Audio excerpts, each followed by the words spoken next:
Hello, I'm Brett Knowles from PM Squared Consulting. This is a relatively quick overview of what we call the ontology process.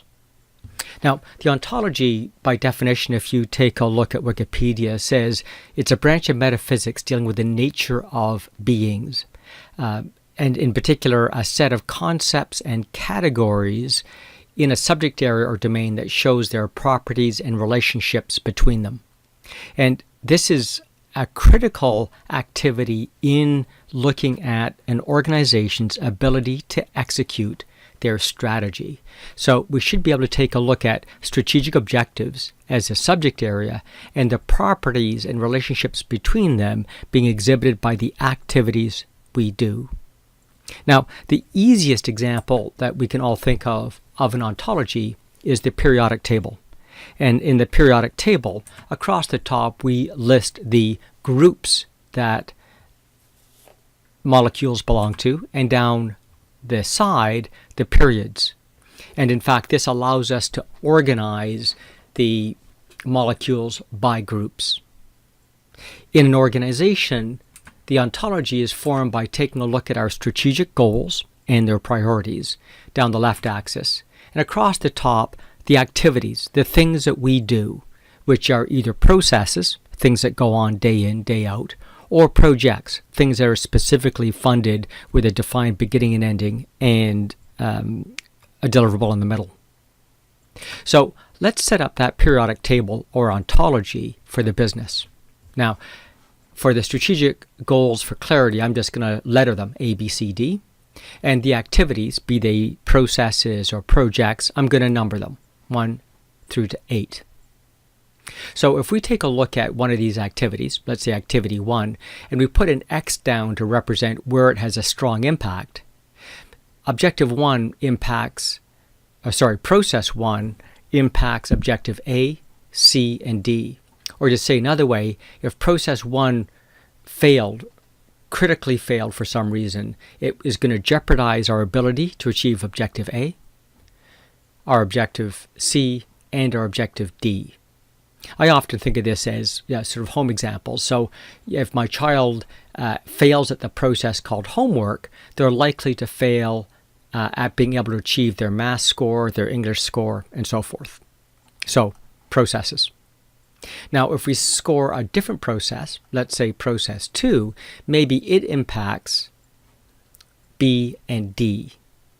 And so now the question is, which is the most important process? Process 1 or process 2?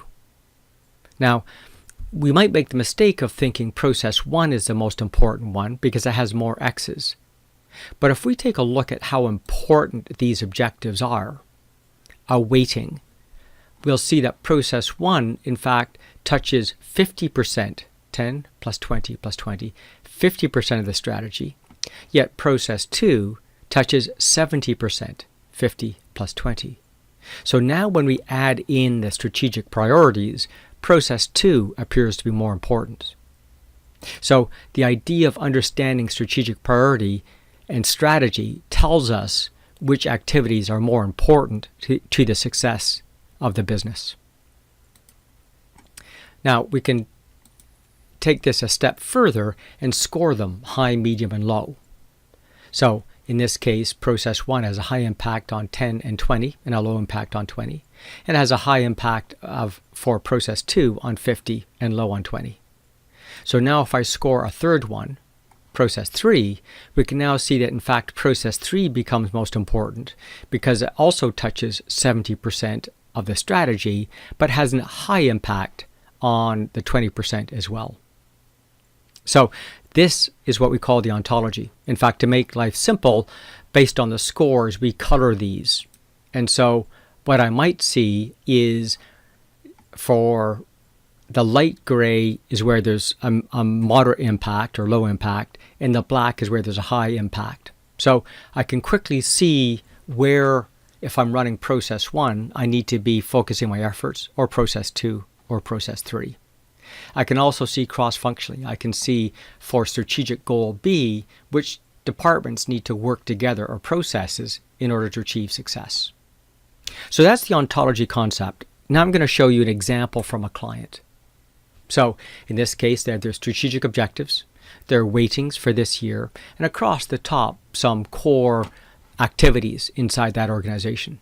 And what they've done is scored the impact and allowed us to see the black nodes where things are critical. So if I'm running IT, I've got 2 critical points, and then the dark gray, 2 secondary, and then the light gray, 2 tertiary. And so now if I run each process, I can see where I need to focus.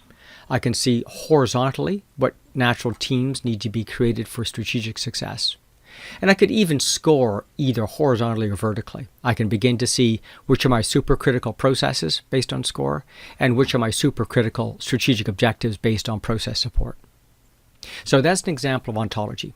Where it becomes useful is, as I've described, accountability, organization design, team design, natural working teams, and even helps us figure out where we need to find KPIs or critical or key performance indicators, because obviously I'm going to hit the black areas first with KPIs, and then the dark gray areas, finally the light gray areas. And I don't need to find indicators where it's white.